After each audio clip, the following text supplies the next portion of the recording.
Shalom Bapak Ibu Saudara, puji Tuhan. Hari ini kita boleh berkumpul kembali dalam kelas sejarah penebusan. Ya, sebentar saya intip dulu ya. Kelas kita hari ini temanya adalah, terima kasih Bu Eni yang udah buatkan ini, Seruk, Nahor, Terah, dan Abraham, generasi 17-20 dari Adam. Seri yang ketiga. Di tengah-tengah kita sudah hadir Bu Alida Nur yang akan mengajar kita. Untuk itu minta kesediaan Pak Dedi Kurniawan untuk membuka kita dalam doa. Ya, mari Bapak Ibu Saudara kita dengan para kita berdoa. Kami naikkan segala puji syukur hormat kami kepadamu. Kami berterima kasih untuk malam ini ya Tuhan. Kami dipertemukan kembali untuk kami mulai kembali kelas pembelajaran di dalam sejarah penebusan. Bapa, kami menyerahkan kelas pembelajaran ke dalam tangan-Mu. Berikan kami semua tuntunan hikmat yang daripada-Mu supaya kami dapat belajar, dapat mudah mengerti, menangkap semua apa yang disampaikan oleh Ibu Alida Tuhan. Berikan hikmat juga kepada Ibu Alida sebagai pengajar malam hari ini ya Tuhan. Kiranya tuntunan hikmat Roh Kudus-Mu ya Tuhan Kau sampaikan bagi kami, sehingga apa yang disampaikan ini boleh kami tangkap dengan baik, kami pahami Tuhan, dan kami boleh memahami dengan lebih lanjut lagi ya Bapak, segala apa yang disampaikan ya Bapak. Terima kasih Tuhan. Kami menyerahkan semua teman-teman kami ke dalam tangan-Mu. Kami percaya malam hari ini kami akan sangat diberkati oleh pengajaran, di mana kami akan melanjutkan pada pengajaran dari seri yang minggu lalu Tuhan. Terima kasih Bapak. Kami menyerahkan kelas pembelajaran ini dari awal hingga akhirnya hanya di dalam satu nama Tuhan kami, Tuhan yang sangat baik, Tuhan Yesus Kristus. Kami menaikkan puji syukur dan doa kami. Dan pujilah nama-Mu kekal selama-lamanya. Haleluya. Amin. Amin. Saya serahkan waktu selanjutnya tanpa berlama-lama ya ke Bu Alida. Silakan. Baik, saya share screen dulu.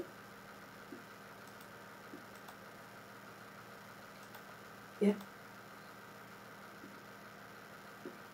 Jadi hari ini judulnya Seruk, Nahor, Terah, dan Abraham. Jadi kita akan selesaikan sampai dengan generasi ke-20 dari Adam. Ya.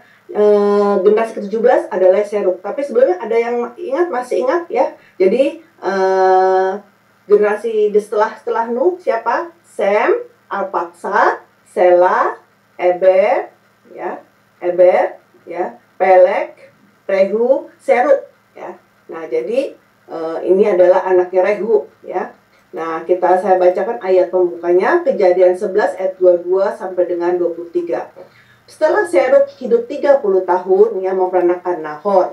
Seruk masih hidup 200 tahun setelah ia memperanakan Nahor, dan ia memperanakan anak-anak lelaki dan perempuan. Jadi Seruk ini hidupnya sampai dengan 230 tahun. Nah, arti nama Seruk adalah sulur-suluran, kekuatan yang sangat kokoh, dan juga busur. Jadi ada 3 artinya. Nah, kalau kita lihat dari akar katanya ya, namanya itu juga dari akar kata Ibrani adalah sarak, yang artinya apa? Menganyam, ya, melilit dengan erat, membuat menjadi terjalin. Ya. Nah, biasanya kalau kita menganyam tentunya supaya kuat, ya kan? Seperti kayak sapu lidi, ya kan? Kalau cuma satu lidi tentu gampang dipatahkan, tetapi kalau kita bergabung semua, diikat semua, ya, satu genggaman itu menjadi sulit untuk dipatahkan, ya kan, seperti itu. Nah, Rehu ya, dia menamakan anaknya Seruk itu kemungkinan untuk supaya komunitasnya itu menjadi kokoh, ya, karena masih ingat ceritanya bagaimana karena waktu Pelek itu terjadi menara Babel, terjadinya bahasa dikacau balaukan, ya, sehingga menjadi berbagai banyak negara, ya, bangsa, ya kan, seperti itu. Ya, kemudian setelah Pelek terjadi pemisahan, kemudian kita lihat di zaman anaknya Pelek yaitu Rehu, ya, Seruk, ya, yang mana artinya masih ingat minggu lalu itu yang artinya nomaden, ya, pertemanan, ya kan. Yang mana ketika terjadi kekacauan bahasa, Mungkin kita yang misalkan yang ada di sana, kita akan mencari orang yang bahasanya mirip-mirip sama kita. Maka mau tidak mau, maka akan ada komunitas baru, yaitu berteman, ya kan? Mencari teman-teman yang satu tujuan, satu bahasa, ya, seperti itu. Jadi menjadi komunitas baru. Nah, karena ada komunitas baru, kemudian apa ini yang kemudian terjadi? Di zamannya Rehu, itu komunitas ini membentuk kekuatan, ya, membentuk kekuatan, ya. Jadi masing-masing komunitas, yaitu ya, yang merasa oh ini bahasanya ini mirip, satu, yang ini yang sebelah kiri satu bahasa, ya, berkelompok. Kemudian bahasa yang lain sebelah kanan berkelompok, dan mereka mulai nomaden, ya, mulai pergi mulai berserak, ya, mulai berserak. Dan setelah berkelompok, setelah berteman, kemudian harus supaya komunitasnya menjadi kuat, seperti itu, ya. Tetapi sayang sekali, ya, Rehu ini, ya, menamakan anaknya Seruk supaya kuat, itu bukan kuat di dalam Tuhan, ya, tetapi apa? Kuatnya kekuatan manusia, ya. Kenapa? Supaya semakin bersahabat dengan dunia, ya, yaitu supaya makin kokoh kekuatan komunitas kemanusiaannya, seperti itu. Ya, nomor satu kecil, Seruk sepenuhnya bersandar pada kekuatan dan kemampuannya. Nah, arti lain dari nama Seruk itu adalah busur panah, ya, tadi ya itu. Nah, kalau kita lihat, ya, di Alkitab itu bangsa-bangsa yang ahli dalam busur panah itu gemar berperang, ya. Contohnya apa? Elam, anak pertama Sem, Ismail, anaknya Abraham dari Hagar, dan juga Esau, anak Ishak. Yang mana mereka semua menjadi bangsa-bangsa yang gemar berperang dan pada akhirnya menganiaya umat Allah, seperti itu. Jadi kita lihat di sini, di zaman Seruk, ya, pada waktu mulai ada ancaman dari kekuatan asing, ya, maka komunitas ini mulai mempersenjatai diri, ya, dengan apa? Mulai adanya militer, yaitu dengan adanya busur panah, ya, membangun kekuatan militer, ya, untuk bisa bertahan, ya, untuk bisa menjaga sukunya masing-masing, seperti itu. Nah, jadi di zaman Seruk, ya, bukannya mempersenjatai diri, ya, dengan iman yang percaya kepada Tuhan, tetapi Seruk ini seperti bangsa-bangsa lainnya yang tidak percaya Tuhan, ya, lebih menjaga dirinya dengan kekuatannya, dengan kekuatan militernya. Nah, Nabi Yesaya itu bernubuat di Yesaya 31 ayat 1 sampai 3 bahwa orang yang tidak bersandar pada Tuhan pada akhirnya akan menerima malapetaka. Ini ayatnya panjang, saya bacakan yang saya garis bawahi.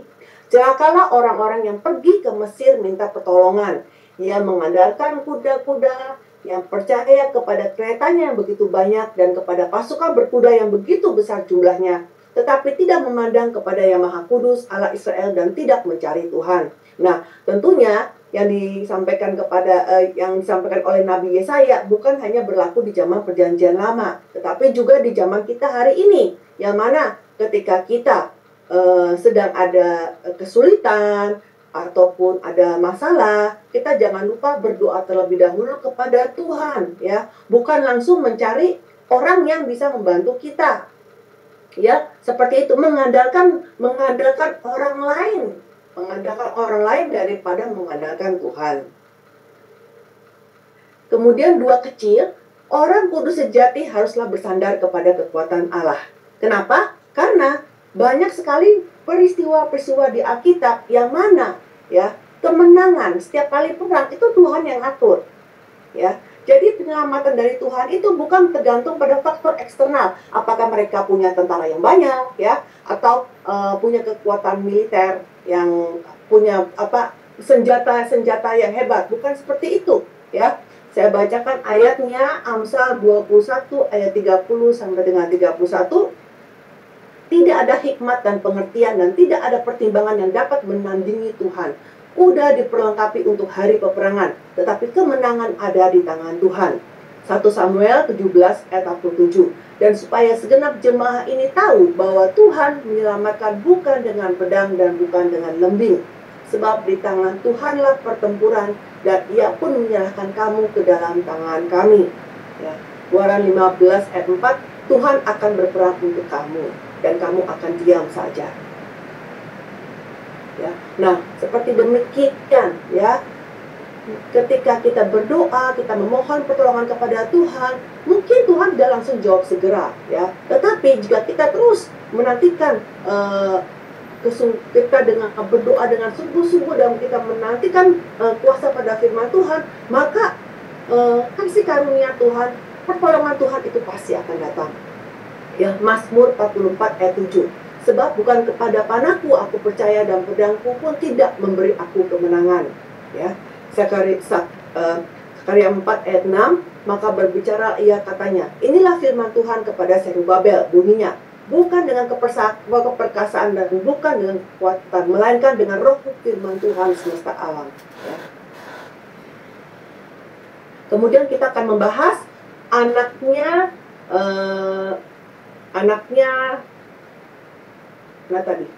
Rehu, Seruk ya. Nah, anaknya Nahor ya. Sekarang kita membahas anaknya yang bernama Nahor.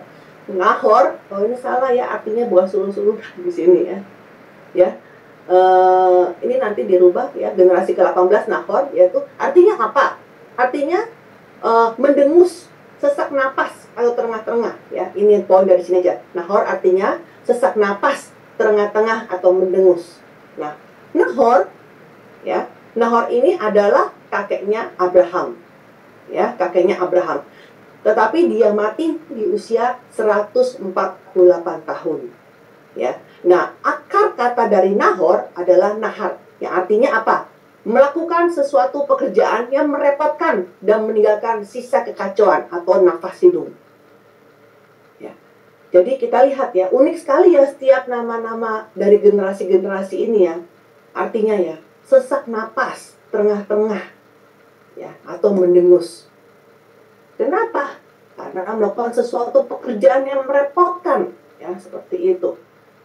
Nah, kita lihat tabelnya. Kalau kita lihat dari generasi ke-11 sampai dengan generasi 20 ya, yang matinya paling duluan itu adalah Nahor. Ya. Kita lihat ya, ketika Peleg mati ya di usia 239 tahun, 1 tahun kemudian Nahor mati. Ya. Padahal Nahor ini generasi ke-18. Ya, seperti itu. Nah, kita lihat ya, apa yang terjadi dengan Nahor ya. Kenapa dia sampai artinya namanya mendengus-dengus ya, mendengus-dengus ya. Ini artinya sesak napas ya, melakukan sesuatu pekerjaan yang merepotkan ya. Berarti Nahor ini sepanjang hidupnya terus sibuk ya. Sibuknya apa? Ya, sibuk untuk mencari kekayaan dirinya ya. Sehingga dia melupakan apa? Melupakan roh, jiwa dan kehidupan. Lupa untuk cari Tuhan, lupa untuk mencari firman Tuhan ya.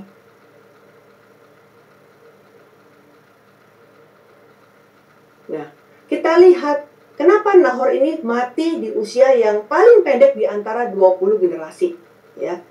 Umur yang diperpendek umumnya berhubungan dengan masalah dosa. Alkitab berkata seperti itu, Amsal 10 ayat 27, saya bacakan hanya 2. Takut akan Tuhan memperpanjang umur, tetapi tahun-tahun orang fasik diperpendek. Pengkhotbah 7 ayat 17. Tetapi engkau, ya Allah, akan menjerumuskan mereka ke lubang sumur yang dalam. Orang penumpah darah dan penipu tidak akan mencapai setengah umurnya. Nah, nama Nahor ini menandakan bahwa dia tetap menyibukkan diri mencari kekayaan dan merupakan pentingnya roh, jiwa, dan kehidupan. Yang tadi ada ditulis. Ya. Nah, Alkitab menampilkan 2 contoh orang yang bisa binasa dengan tiba-tiba. Yang pertama adalah orang yang sombong. Ya, Amsal 29 ayat 1, siapa bersih tegang leher, artinya sombong ya ini ya, tinggi hati ya. Walaupun telah mendapat teguran, akan sekonyong-konyong diremukkan tanpa dapat dipulihkan lagi. Dan juga orang yang berkata bohong. Amsal 6 ayat 12-15. Tak berkunalah dan jahatlah orang yang hidup dengan mulut serong, yang mengedipkan matanya, yang bermain kaki dan menunjuk-nunjuk dengan jari, yang hatinya mengandung tipu muslihat, yang senantiasa merencanakan kejahatan, dan yang menimbulkan pertengkaran. Itulah sebabnya ia ditimpa kebinasaan dengan tiba-tiba. Sesaat saja ia diremukkan tanpa dapat dipulihkan lagi. Ya. Jadi kita lihat ya, sepertinya nomor 2, sepertinya Nahor adalah orang yang serakah, yang tenggelam dalam sekuritas. Kenapa? Karena nanti ada ayatnya ya di Yosua ya, yang dimana Yosua berkata ya bahwa Nahor itu penyembah berhala. Ya, Nahor, Tera itu penyembah berhala.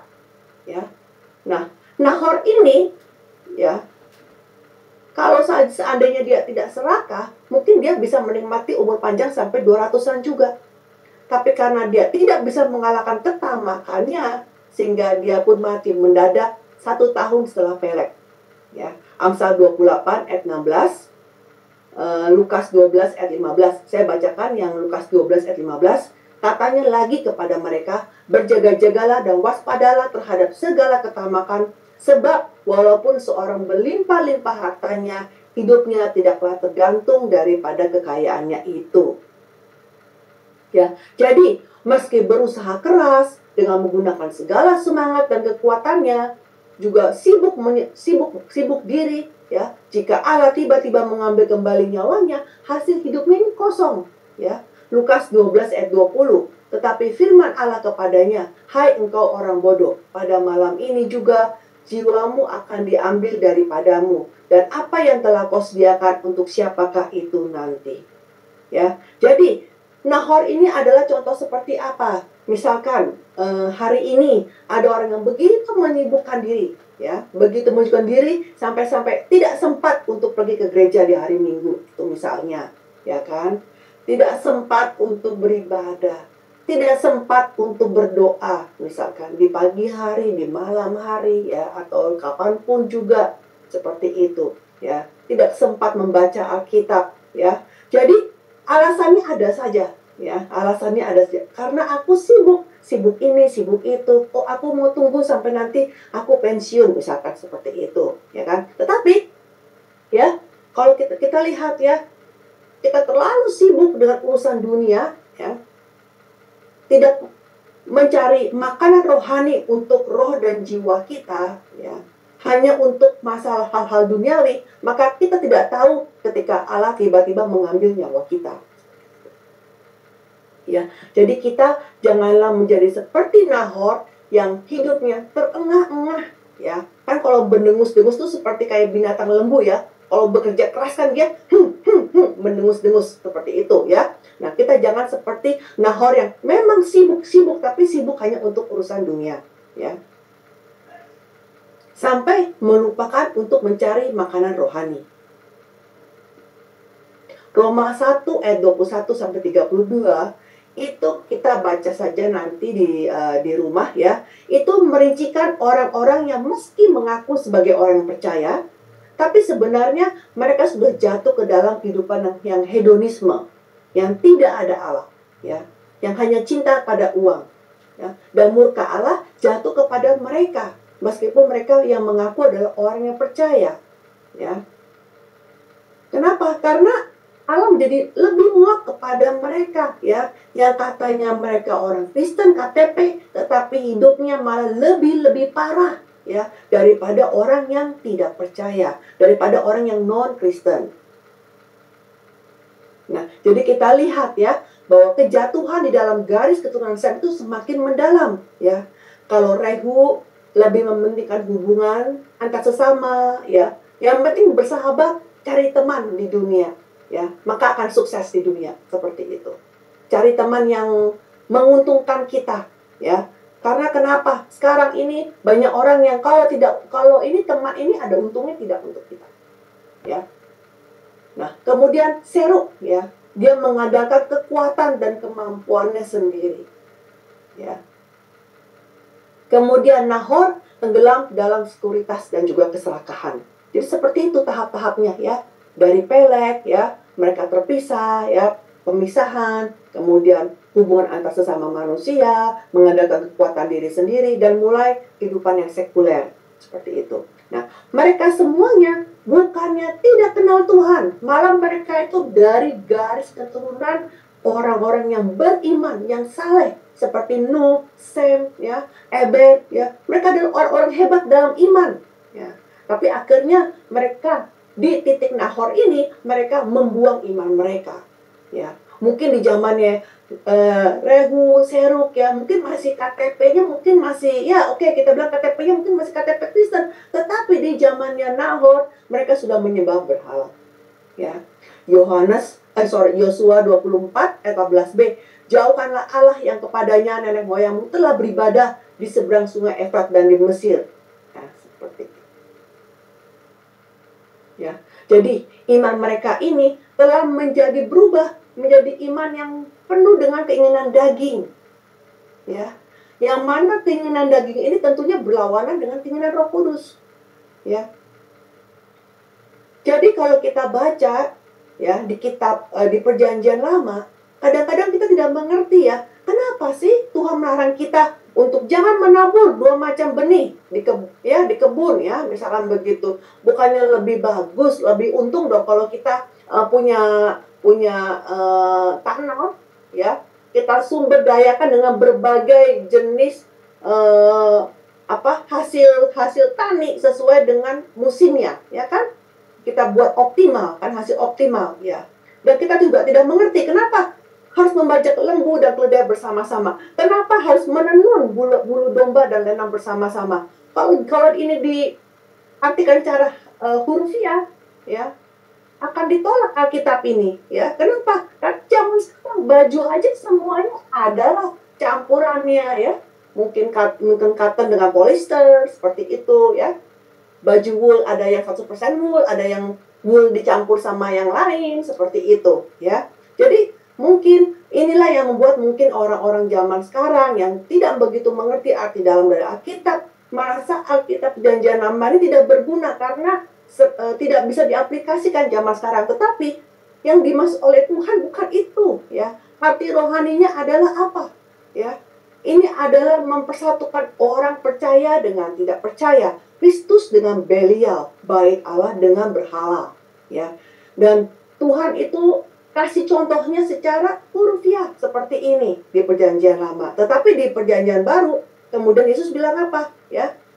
Bahkan yang kita pikirkan saja berdosa, kan, seperti itu, ya kan? Jadi Yesus memperbarui seperti itu, ya. Jadi ini karena umat Israel tidak mengerti, maka diberikan seperti kayak hukum Taurat, ya, yang sepertinya wah, kok rasanya tidak applicable buat kita. Tetapi ini maksudnya apa? Ini seperti kita percaya Tuhan, ya. Ini kita jangan menjadi seperti kayak Katak, ya. Oh, hari Minggu ke gereja, ya. Besoknya kita sudah lupa Tuhan, ya. Kan kalau Katak itu sebentar ke darat, sebentar ke air, sebentar ke darat, sebentar ke air, seperti begitu, ya kan. Jadi mondar-mandir, ya. Kaki kita menginjak di dua dunia, ya. Kemudian kita akan mulai generasi ke-19, yaitu Terah, ya. Artinya apa? Menetap untuk sementara atau berlambat-lambat. Kejadian 11, 26-30, ya. Nah, khusus untuk Terah kita harus perhatikan, ya. Karena kalau yang sebelum-sebelumnya hanya dibilanginnya memperanakan, kemudian sampai dengan usia berapa, mempunyai hidup sampai berapa lama lagi. Tapi mengenai Terah ini cukup panjang penjelasannya. Jadi kita lihat ayatnya, Kejadian 11 ayat 26 sampai dengan 30. Setelah Terah hidup 70 tahun, ia memperanakan Abram, Nahor, dan Haran. Jadi kita lihat di sini, dibandingkan generasi bapak-bapak leluhur sebelumnya, kita nggak tahu anak mereka berapa. Karena hanya dibilang memperanakan anak-anak lelaki dan perempuan. Ya. Tetapi Terah ini mirip seperti Nuh. Anaknya cuma 3. Ya. Dan setelah itu tidak punya anak lagi. Ya, dikatakan ia memperanakan Abram, Nahor, dan Haran. Ya. Inilah keturunan Terah. Terah memperanakan Abram, Nahor, dan Haran memperanakan Lot. Ketika Terah ayahnya masih hidup, matilah Haran di negeri kelahirannya di Ur Kasdim. Abram dan Nahor kedua-duanya kawin. Nama istri Abram ialah Sarai dan nama istri Nahor ialah Milka. Anak Haran, ayah Milka dan Yiska. Sarai itu mandul, tidak mempunyai anak. Ya. Nah, Terah memperanakan Abram di usia 70 tahun. Nama Terah artinya menetap atau berlambat-lambat. di sini ada, mengerti nggak silsilah Terah? Saya lupa, mesti saya tadi bikin tabel silsilah Terah ya. Jadi kita lihat di sini kan, jadi Nahor ini ya, dia menikah dengan keponakannya yang bernama Milka ya. Jadi kakaknya Nahor namanya Haran ya. Ini ya, Haran. Jadi kakaknya Nahor ini paling kecil ya. Haran ini ya punya anak perempuannya satu bernama namanya Lot ya. Lot dan Milka ya. Lot dan Milka ya. Ya. Lot dan Milka. Jadi Milka ini kemudian menikah dengan pamannya yang bernama Nahor. Ya, karena itu ya, nggak mungkin kan kalau Nahor ini kalau Haran ini lebih muda daripada Nahor. Jadi kalau dia menikah dengan keponakannya, berarti Haran ini pasti lebih tua daripada Nahor. Seperti itu ya. Nah, jadi supaya tahu silsilahnya seperti itu. Ya, tapi kemudian Haran mati. Nah, ketika Haran mati, ya, jadi Lot ini ikut sama Abram. Ya, jadi keponakannya. Ya. Nah, Terah tadi yang sebelumnya udah saya jelaskan, memang dia keturunannya beriman, keturunan orang yang hebat, ya kan? Tapi dia telah tenggelam dalam penyembahan berhala seperti Nahor ayahnya. Itu tulis di Yosua 24 ayat 2. Nah, Kejadian 11 ayat 31-32 saya tambahkan. Kan tadi ayat 30, ya kan? Ayat 30 cuma sampai sini kan. Sarah itu mandul, tidak mempunyai anak. Terus ayat berikutnya langsung dibilangnya begini. Lalu Terah membawa Abram, anaknya, serta cucunya Lot, yaitu anak Haran, dan Sarai menantunya, istri Abram, anaknya. Ia berangkat bersama-sama dengan mereka dari Ur Kasdim untuk pergi ke tanah Kanaan. Lalu sampailah mereka ke Haran dan menetap di sana. Umur Terah ada 205 tahun, lalu ia mati di Haran. Nah, kita lihat di sini siapa yang lebih proaktif? Terah. Ya, bukan Abraham ya. Di sini kita lihat ya, Terah ya. Jadi Terah yang membawa Abraham, bukan Abraham membawa ayahnya, enggak tulis ya. Terah yang membawa Abraham ya. Jadi Terah membawa Abraham meninggalkan Ur Kasdim ya. Tetapi sayangnya ya, udah dibilang mereka dari Ur Kasdim untuk pergi ke tanah Kanaan. Lalu sampailah mereka ke Haran. Berarti Haran ini adalah tempat persinggahan ya, di tengah-tengah ya, seperti itu. Tetapi arti nama Terah itu kan berlambat-lambat ya, berlambat-lambat. Jadi sesuai arti namanya, dia berlambat-lambat di Haran sehingga sampai akhirnya dia mati di Haran ya. Jadi dia tidak mencapai Kanaan. Tetapi jika misalkan Terah itu bisa sampai Kanaan, berarti bapak iman kita bukan hanya Abraham, Terah pun bisa menjadi bapak iman, ya kan? Ya, kita lihat di Kejadian pasal 11 ini berakhir dengan kematian Terah, ya. Jadi setelah peristiwa Babel, ya, pekerjaan penyelamatan dari Allah itu hampir terputus. Ya, karena kenapa? Karena waduh, sudah mulai melenceng ini iman mereka, ya kan? Tadinya dari generasi 1, 2, 3, 4 terus bagus sekali, beautiful ya. Tahu-tahu sampai generasi 1 14 bagus. Pas sampai generasi ke-15 yaitu Peleg sudah mulai goyang ini ya. Ya, sudah mulai imannya mereka sudah 15, 16, 17, 18, 19 sudah mulai mana ini? Ya, Tuhan mencari orang yang beriman mana, ya. Nah, karena itulah ya, Tuhan mulai memanggil Abraham. Ya, Tuhan mulai memanggil Abraham untuk keluar dari tempat yang berhala. Seperti itu. Ya. Jadi, kita lihat dengan kematian Terah, ya, Allah mengakhiri pekerjaan kegelapan dari garis keturunan Sem dan memulai menjalani pekerjaan baru lewat Abraham. Sehingga Allah Sem menjadi Allah Eber dan pada akhirnya bisa menjadi Allah Abraham. Kita bahas generasi ke-20 yaitu Abraham. Artinya bapak orang banyak atau bapak bangsa-bangsa. Nah, Abram artinya sebenarnya namanya jadi nama aslinya adalah Abram, ya. Artinya bapak yang tinggi atau bapak yang agung. Tapi di usia 99 tahun, ya, Allah mengganti namanya menjadi Abram, yang berarti Bapa orang banyak atau Bapa sejumlah besar bangsa. Jadi dengan diganti namanya, ini memperlihatkan apa? Abraham telah menjadi tokoh utama yang baru dalam pekerjaan sejarah penebusan. Ya, kita lihat ya Abraham. Abraham ini dilahirkannya itu tidak jauh-jauh amat dengan peristiwa air bah dan juga menara Babel.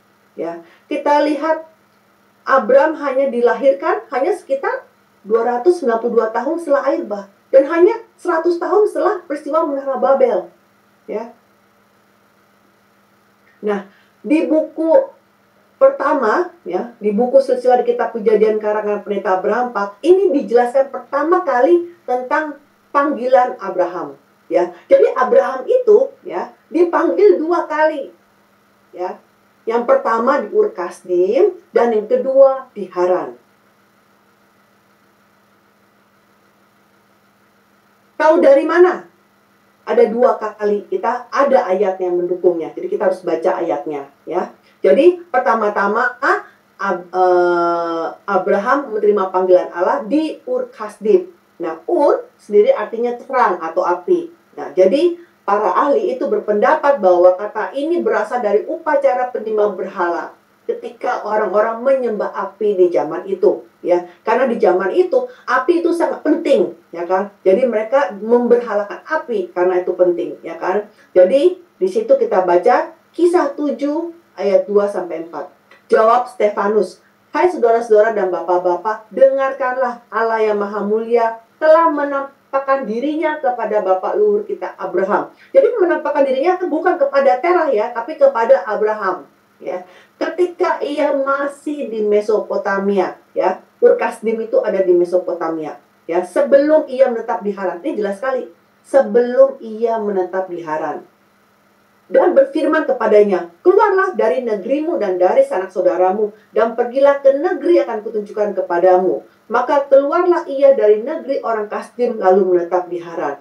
Jadi jelas sekali di sini, ya, bahwa panggilan pertama itu adalah dari Ur Kasdim. Ya, kenapa? Kita lihat di Kejadian 11 nggak ada tulisan Allah memanggil Abraham, tidak ada. Cuma tahu-tahu Terah membawa Abraham, ya kan? Kalau kita lihat di sini di Kejadian 11 nggak ada tulisan kan Abraham menerima panggilan. Jadi makanya orang banyak berpendapat, oh panggilan Abraham cuma 1 kali, yaitu ketika di Haran. Tidak, ya. Panggilan Abraham itu 2 kali, cuma di Kejadian 11 tersembunyi. Adanya di Perjanjian Baru tadi, di Kisah pasal 7. Ya. Jadi inilah alasan kenapa Terah bisa membawa Abraham. Jadi bukannya Terah itu tiba-tiba membawa Abraham, kita keluar aja, pindah yuk, bukan. Ya.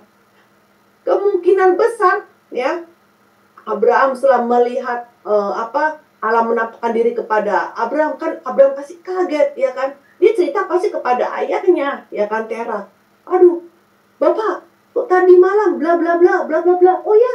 Nah, Terah ini mungkin masih ada iman sedikit, ya. Sehingga oh begitu ya, ada rasa takut juga. Bagaimanapun juga Terah ini kan keturunan orang beriman, ya. Dia tahu keturunan orang-orang beriman dari Nuh, ya, Eber, ya. Jadi ketika dia, oh waduh, Tuhan sudah menegur kita ini.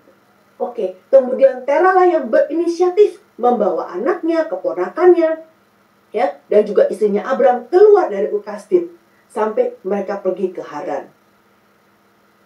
Ya.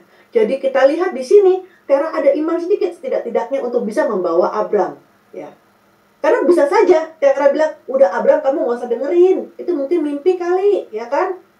Udah, kalau kamu mau pergi sendiri," misalkan seperti itu, ya kan? Tidak, ya, kita lihat di sini ada iman sehingga Terah ini walaupun dia menyembah berhala, tetapi ketika ditegur seperti itu, ya, tegurannya itu tentu lewat mulutnya Abraham, lewat anaknya, dia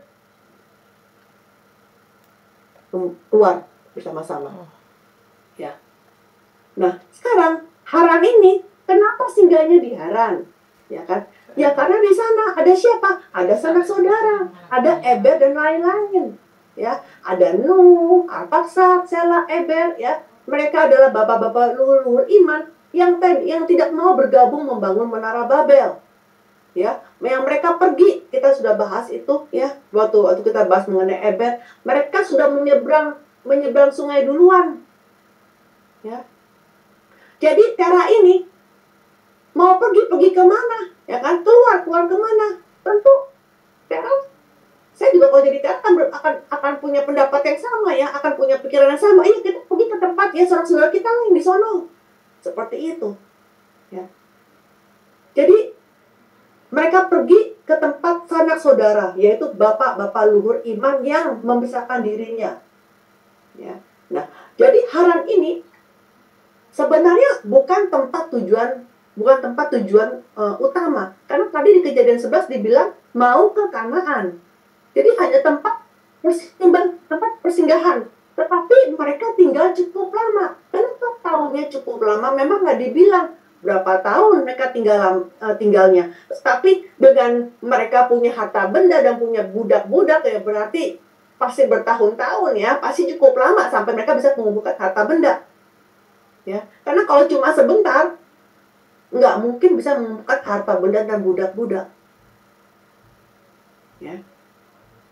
Nah, tapi di Haran karena tinggalnya terlalu lama, makanya, ya, Allah memanggil Abraham untuk kedua kalinya. Panggilan kedua di mana? Di Haran. Ya. Nah, ini dia di Kejadian 12. Jadi tadi di Kisah Para Rasul, di Perjanjian Baru, itu adalah panggilan pertama. Tapi di Kejadian 12 adalah panggilan kedua.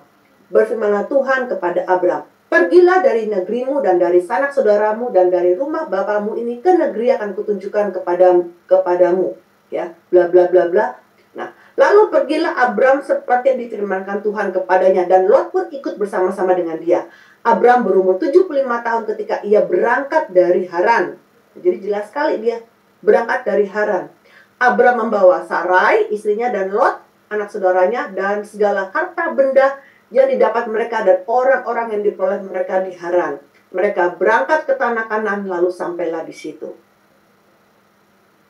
Jadi kita lihat di sini, panggilan pertama, saya ulangi ya, panggilan pertama di Ur Kasdim. Perintahnya apa? Pergilah dari negerimu, dari sanak saudaramu, dan yang pergi ada 4 orang. Panggilan yang kedua itu di Haran. Ada tambahan, yaitu apa? Rumah bapakmu. Kenapa dibilang rumah bapakmu? Meninggalkan Tera karena Teranya ketinggalan di Haran. Ya, jadi yang pergi itu cuma 3 orang, Abraham, Sarai, dan Lot. Jadi beda, ya. Pergilah dari negerimu dan dari sanak saudaramu dan dari rumah bapakmu. Nah, di sini jelas-jelas dibilangin apa? Gila dari sanak saudaramu. Bapak Ibu sekalian, coba kalau kita cuma singgah, misalkan kita nggak punya keluarga di Singapura, misalkan ya, kita mau dari Jakarta, Singapura, Amerika. Kita mau ke Singapura, nggak punya sanak saudara, misalkan. Kita mau tinggal 10 tahun di Singapura, juga kita hanya punya teman-teman, tapi nggak punya sanak saudara juga tetap. Kan? Inilah yang membuktikan bahwa di sana ada bapak-bapak leluhur. Karena ada sanak saudara, ya, bukan teman-teman, sanak saudara, ya. Jadi kalau nggak ada sanak saudara, pasti perintah Tuhan hanya pergilah dari negerimu dan dari rumah bapakmu, begitu saja. Jadi jelas sekali Haran, Aleppo itu kan satu daerah semua, ya kan? Mungkin bisa, ya. Jadi jelas sekali bapak-bapak leluhur, ya, seperti Nuh, Sem, Arpakshad, Sela, Eber ada di sana, ya. Mereka bisa bertemu, ya. Ya, ada satu tambahan lagi, rumah bapakmu. Kenapa? Karena yang pergi 3 orang, ya. Terahnya tertinggal, ya. Tertinggal di Haran. Nah, kita lihat Abraham hidup bersama dengan Ishak dan Yakub selama 15 tahun. Jadi mereka pergi, sampailah di Kanaan, dan kemudian punya anak, Ishak, punya cucu, namanya Yakub. Seperti itu. Ya. Kita lihat Ibrani 11 ayat 9. Karena iman, ia diam di tanah yang dijanjikan itu seolah-olah di suatu tanah asing. Dan di situ ia tinggal di kemah dengan Ishak dan Yakub yang turut menjadi ahli waris janji yang satu itu. Mungkin kalau kita belajar tentang Esau dan Yakub, kan kita sudah sering dengar ya, Esau sukanya berburu, hobinya berburu. Tapi Yakub senang tinggal di kemah. Kenapa? Di kemah ya, ada apa? Apa yang dilakukan di kemah ya? Itu adalah ketika Abraham menginjili anak dan cucunya. Ya, itulah tugas utama Abraham. Ya, kita lihat apa sih pekerjaan utama Abraham? Kejadian 18 ayat 18 ayat 19. Bukanlah sesungguhnya Abraham akan menjadi bangsa yang besar serta berkuasa, dan oleh dia segala bangsa di atas bumi akan mendapat berkat.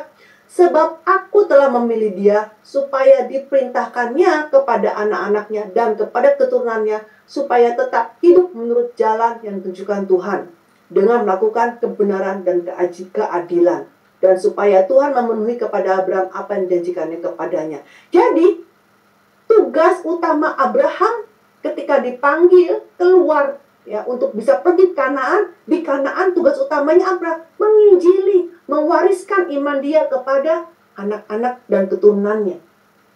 Kenapa? Karena Tuhan mau memakai Abraham. Ya.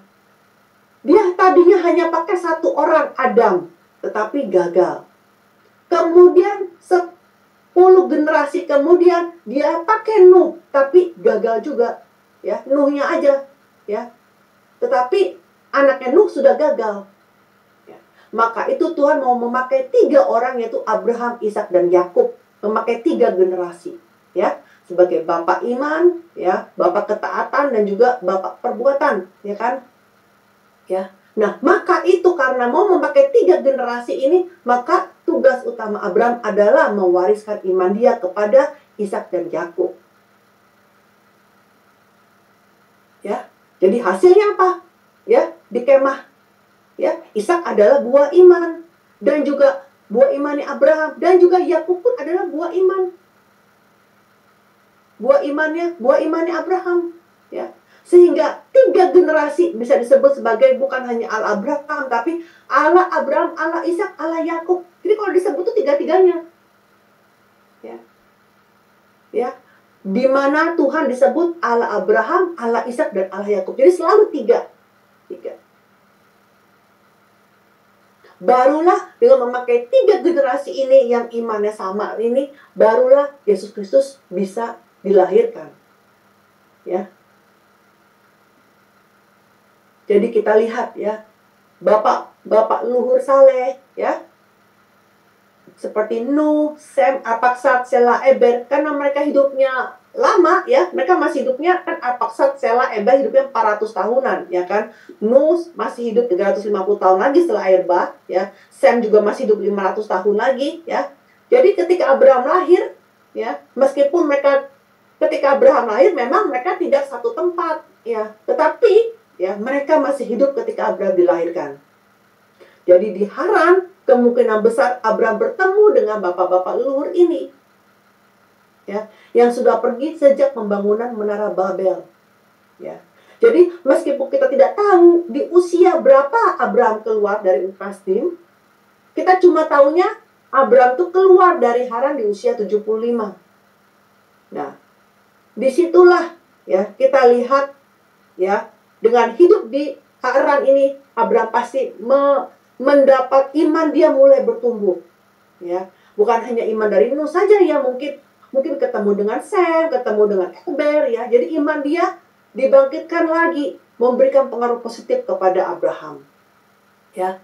Jadi Abraham hidup semasa dengan Nuh selama 58 tahun. Ini bukannya berarti di Haran tuh selama 58 tahun, tidak ya.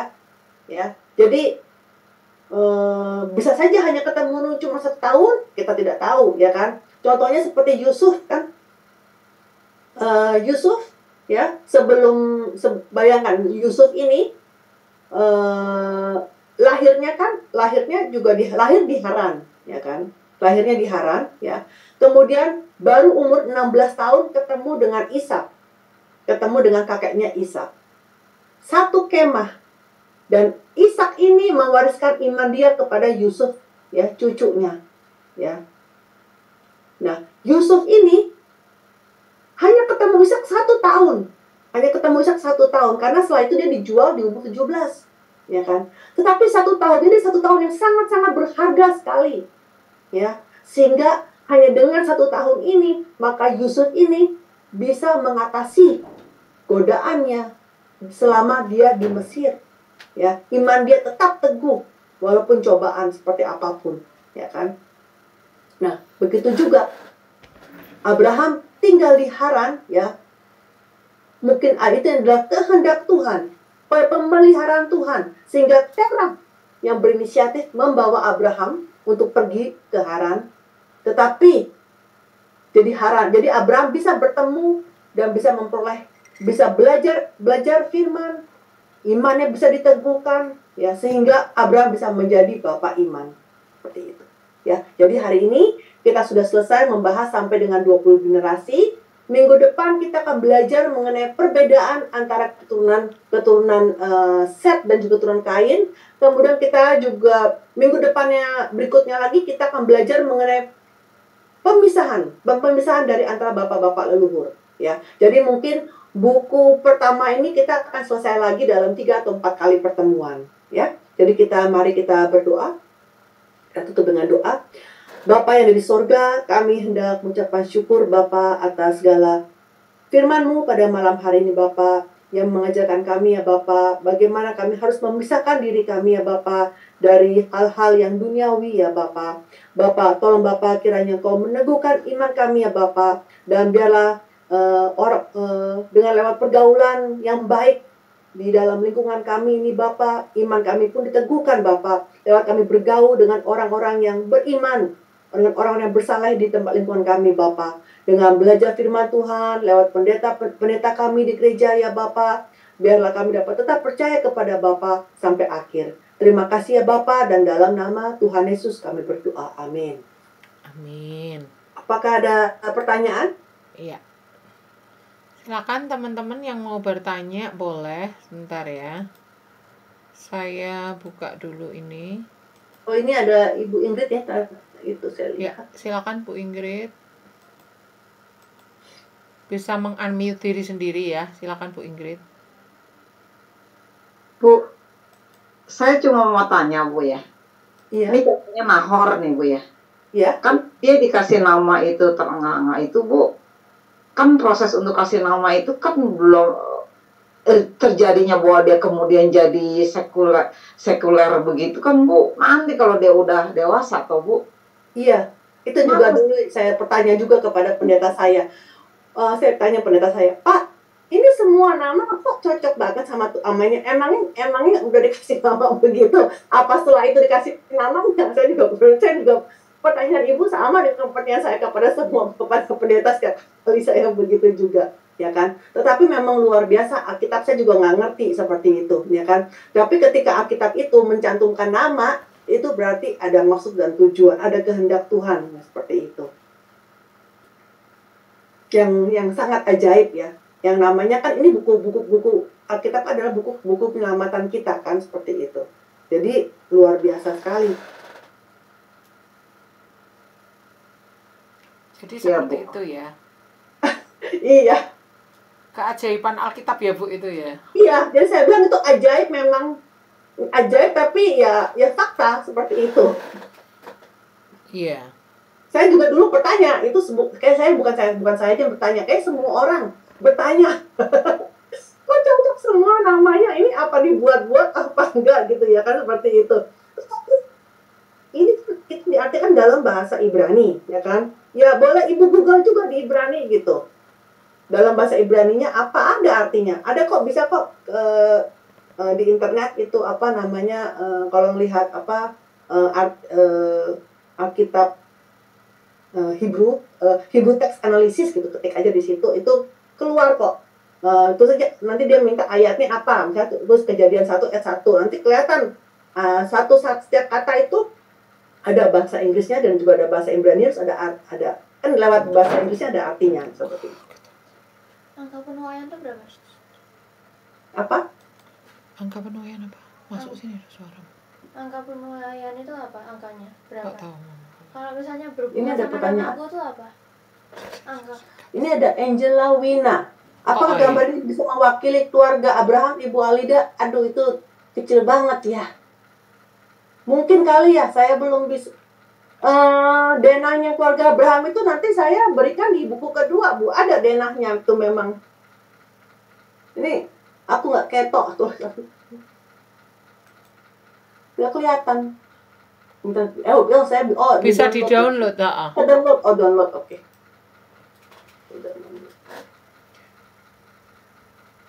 Apakah ada yang tanya lagi, teman-teman? Oke, kalau ini saya harus baca satu-satu, ya. Apakah sama dengan buku yang di sejarah penebusan? Baru bisa saya cocokkan. Aku juga nggak hafal nama-nama Sila Abraham, jujur saja. Kemudian, Bu Angela, izin bertanya, Bu. Jika Oh, ya. Nahor yang umurnya 148 dianggap diperpendek umurnya karena dosa, bagaimana penjelasan dengan umur Abraham yang hanya 175 lebih pendek dari leluhurnya? iya betul. Ini juga pernah saya tanyakan juga ya waktu itu. Nah, seperti ini. Waktu itu saya pernah bertanya, tapi ini akan diajarkannya minggu depan sebenarnya, ya kan? Jadi ketika Tuhan memberikan kita umur, ya, bukannya berdasarkan kamu umurnya 100 tahun gitu patokannya, bukan seperti itu, ya kan? Jadi kita nggak bisa bilang yang matinya umur 90 tahun sama yang matinya 70 tahun, yang 70 tahun lebih berdosa begitu. Tidak, ya. Kenapa kita tahunya? Karena ketika di Kejadian pasal 15 di perjanjian sulh, Tuhan bilang sama Abraham bahwa kamu akan sampai sepuh, itu coba nih. Sampai umurnya sampai 4. Jadi arti gini, Tuhan itu sudah punya rencana bahwa memang Abraham itu dia punya umur fullnya dia 175. Seperti itu. Jadi Abraham hidup sesuai dengan fullnya dia.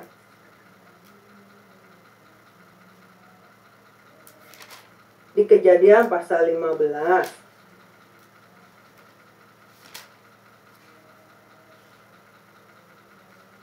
Kejadian 15 ayat 15 saya bacakan. Tetapi engkau akan pergi kepada nenek moyangmu dengan sejahtera. Engkau akan dikuburkan pada waktu telah putih rambutmu.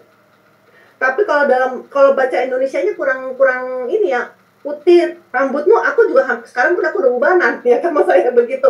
Nah, maksudnya apa nih? Kalau kita baca di dalam bahasa Inggris dibilang at a good old age.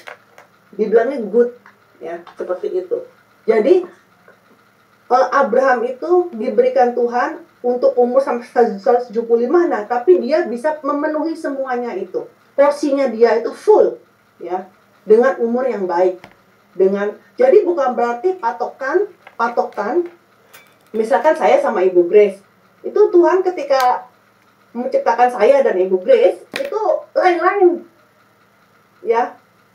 Bukannya semua startnya sama dan endingnya sama 100 tahun, tidak seperti itu ya. Jadi itu adalah kehendak Tuhan, kedaulatan Tuhan ya. Misalkan saya dengan Ibu Grace, saya punya umur sekian, saya dikasih jatah sekian nih, misalkan sampai umur berapa, misalkan umur 80 misalkan ya kan. Nah 80 itu jika saya hidup dengan baik, maka saya akan bisa memenuhinya sampai 80 seperti itu. Nah tapi dibilangnya good old age, maksudnya apa? Yang baik. Ya. Jadi bukannya 80 tapi 20 tahunnya saya hidup dengan sekarat, hidupnya menyusahkan orang lain ya kan. Kalau saya mungkin lumpuh selama 20 tahun udah menyusahkan itu kan bukannya good old age ya, maksudnya bukan seperti itu. Jadi kehidupan yang berkualitas seperti itu. Dalam keadaan yang sehat. Minggu depan kita akan bahas itu. Mau tanya Bu Alida. Jadi yang di Kejadian 47 kan ditulis nih. Jawab Yakub 47 ayat 9. Jawab Yakub kepada Firaun, tahun-tahun pengembaraanku sebagai orang asing berjumlah 130 tahun. Tahun-tahun hidupku itu sedikit saja dan buruk adanya, tidak mencapai umur nenek moyangku, yakni jumlah tahun mereka mengembara sebagai orang asing.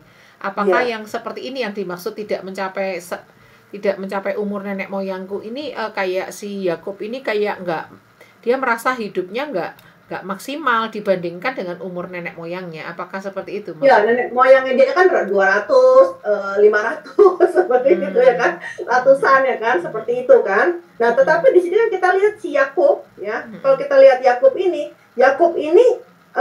hidupnya juga ketika dia matinya sangat-sangat indah.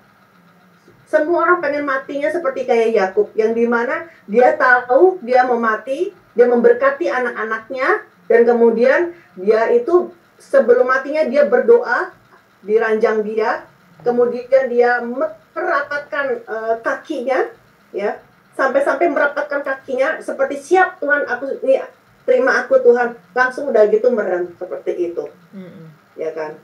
Jadi, ya kan? Itu indah sekali, ya, indah sekali, ya kan? Sampai-sampai pada akhirnya, kalau kita lihat di kitab Ibrani,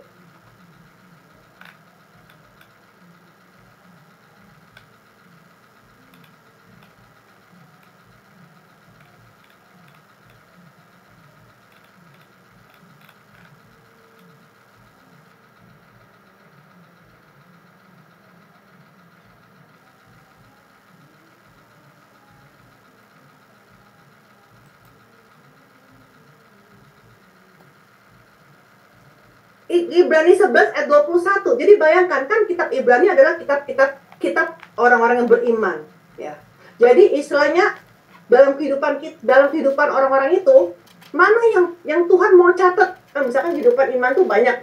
Ada kehidupan peristiwa A, B, C, D, misalkan ada 100 lah, ada 100 peristiwa begitu.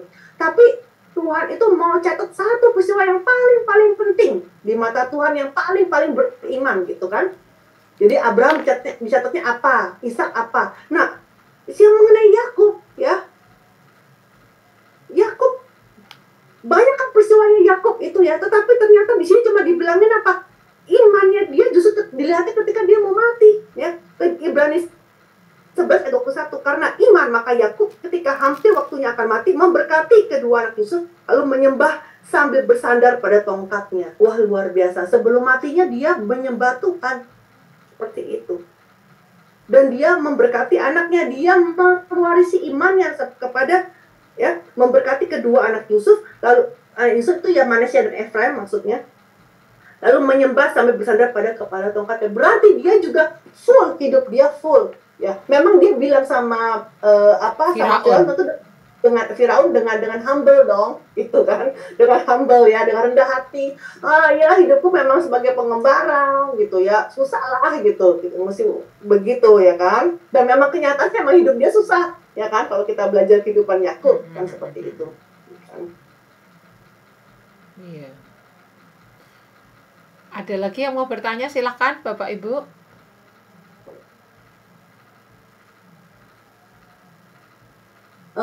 Ini ada saya bacakan ya. Iya.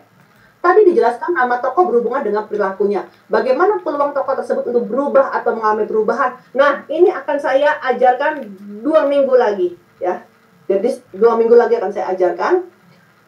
Meski nama tertulis terjadi seperti nama berlambat-lambat, apakah adanya dia tidak pernah. Nah, jadi kita ada pelajaran, ya. Mulai 2 minggu lagi bahwa tadi ini nama jelek semua ya, namanya nama Rehu, Seruk, Nahor, ya, Tera, namanya tuh kayak negatif semua, tetapi ternyata ini adalah nama-nama tersebut menggambarkan pemisahan kita, bagaimana cara kita memisahkan diri kita, seperti itu, dan itu menjadi nama-nama yang sangat indah, menjadi nama-nama positif semua, itu ditulisnya, itu nanti kita akan belajar di 2 minggu kemudian. Jadi kalau diajarkan sekarang jadi panjang lagi kan ceritanya. Jadi 2 minggu akan saya jelaskan. Karena minggu depan saya akan jelaskan perbedaannya dahulu, kemudian mulai 2 minggu lagi berikutnya mengenai nama arti namanya mereka dengan secara positif begitu. Kita lihat Dr. Ars positif.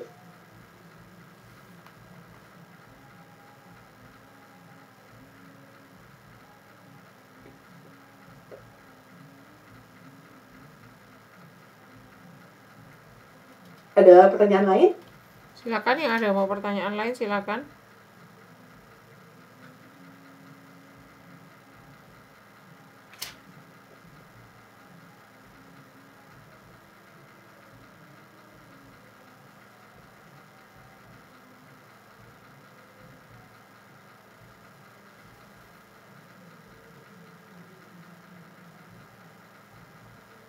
Nggak ada? Kalau nggak ada, boleh ditutup Bu Alida. Jangan lupa isi presensi ya teman-teman.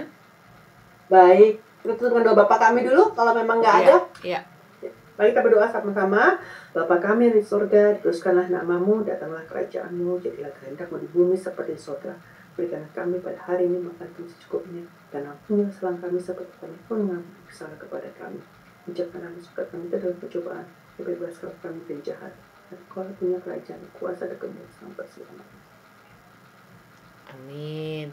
Terima kasih buat teman-teman Terima kasih ya. semuanya. Terima kasih Bu Alida. Terima kasih. Terima kasih Bu Alida.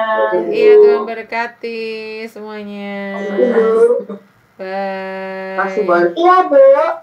recording stop. Makasih